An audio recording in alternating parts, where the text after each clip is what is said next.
So in your own career, you develop all these ideas Mm-hmm. about ethics, about doing the right Mm-hmm. thing. I mean, in your case, like where did it come from? In terms of like how much of it was, formal training when you heard, how much of it was mentoring by the editors you worked under early on? I mean, how do you Well, develop this set of I think, guidelines or principles for yourself? you know, I think the guidelines and the ethics I developed were really developed primarily in my childhood. I think my mom and dad and my grandparents, they were poor, but they were really honest people. My hero when I was a kid, a young kid, was the Lone Ranger, Truth, Justice, and America.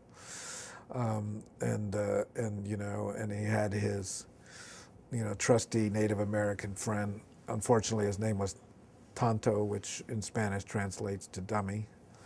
I didn't know that. Yeah, Tonto. And so, but I liked what he did. He helped folks, and even watching those shows and those values. And then my high school journalism teacher, Art Gallegos, was very good. Talked a lot about ethics. And then I had three great mentors. Eric Brazil, who I've already talked about, who picked me out of the El Charito market. And then I was about to quit journalism, actually, after I got to the Sacramento Bee, because I never could move up.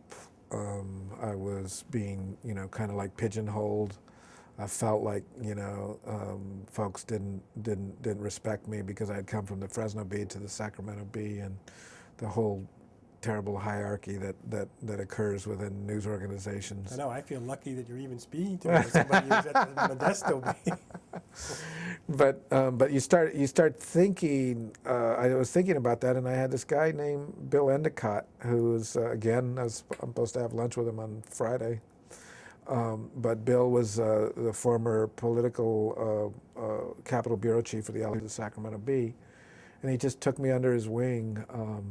I remember the day he called me in, and he said, and I said, "Oh man, what did I do again?" He closed the door, and he says, "Why have they been keeping you on the sidelines covering this, penny ante stuff?"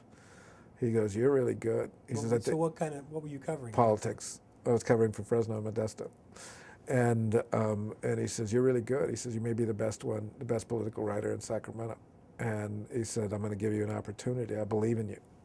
And, when you hear people believe in you and you look at their ethics and how they conduct themselves. And then Gregory Favre, the editor of the Sacramento Bee, senior vice president of McClatchy, he promoted me. I was essentially a recruiter. I was assistant managing editor, but I was essentially the recruiter. Did special projects for him, edited special projects. It was kind of like the AME that was people because they thought he's never going to go anywhere. He's a Latino sitting in the corner. He's never going to go anywhere. So when the Emmys job came open, nobody gave me a chance, and I didn't give myself much of a chance. But I'd never run a budget, never supervised anybody, never done a review of anybody. I didn't have anybody reporting to me. And all of a sudden, out of a nationwide search, he chooses me to be managing editor. And I still ask him, "Why'd you choose me?" He said, I knew you would have to grow. But he said, "You had the ethical foundation that I was looking for. You were very principled, You had, and he said, I knew you wouldn't be the best managing editor I could hire at that moment." He said, "I knew you would be in about 2 years." And so, he taught me a lot about the whole issues about race. I mean, he's a distant cousin of Brett Favre. But he says he doesn't know. He pronounces his name Favre.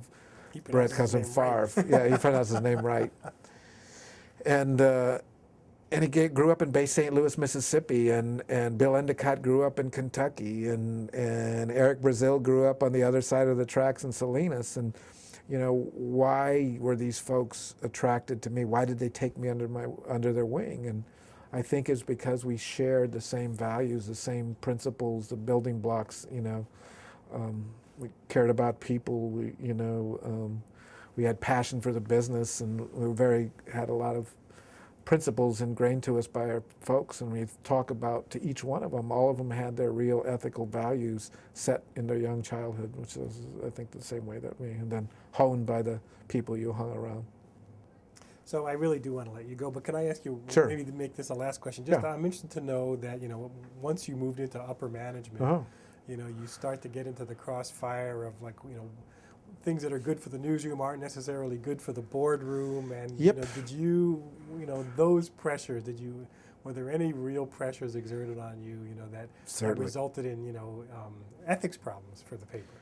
Yeah, there were, and I'm not going to go into the specific ones, but I think the role of the editor over the last, 10 years has changed. When I became editor, and the editors who trained me, Gregory Fobb, I think the role was more of a journalist's role, protecting the newsroom, being the watchdog for the community. As finances got worse in our industry, and the models start changing, I think the role of the editor became more, instead of being working with the publisher, but also, the old editor would butt up against the publisher. You would challenge the publisher and say, no, we can't do that. What happened, I think, and what has happened is the editors now have become, in many cases, not in all cases, but in many cases, become an extension of the publisher. And so what's good for the business sometimes takes precedence over what's good editorially, or what's good maybe even ethically. And I think that that's a challenge, when you're looking for a new model, and you're looking to finance, and you're maybe even on the verge of, how do I survive this period? Survival, when you're pushed to survive, it changes things. And I think it's changed the role of the editor. I think the editor's become more of a marketer. I mean, it's become more of a cheerleader instead of a guardian, and the guardian of.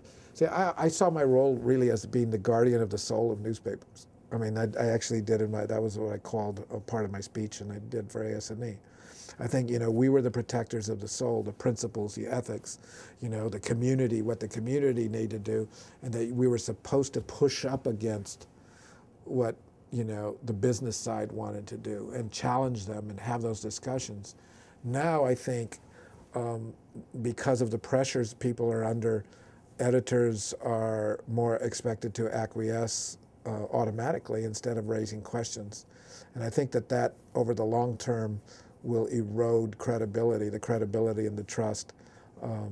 Hopefully we'll that we'll return to that we'll be able to do that when the financing and the economy stabilizes and people get back on the road. But I think we've gone down a different road. We've gone down a different path.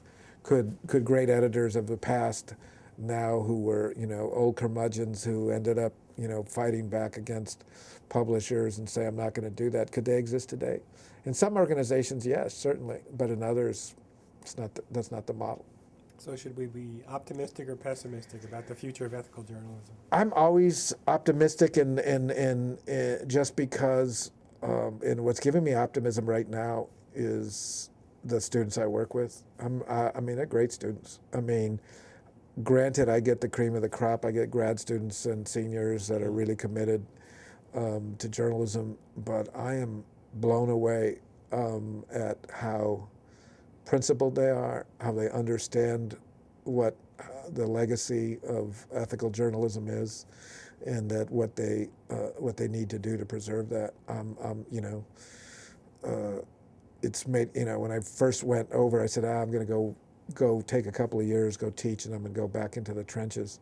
I'm not sure I want to anymore. I mean, it's, here we're building the future, we're establishing the future at journalism schools like Penn State and Arizona State and other great journalism schools across the country, and we have the ability to pass on what is good about journalism, or what has been good about journalism, and these students have the ability to translate it and to deliver the news in different ways that we never even dreamed of. So that makes me optimistic. Do I think there are challenges? Yeah, I worry a lot. I worry about standard slipping. I worry about the paywall between editorial and the business side slipping and crumbling and ultimately eroding. But the people, which is journalism really about people.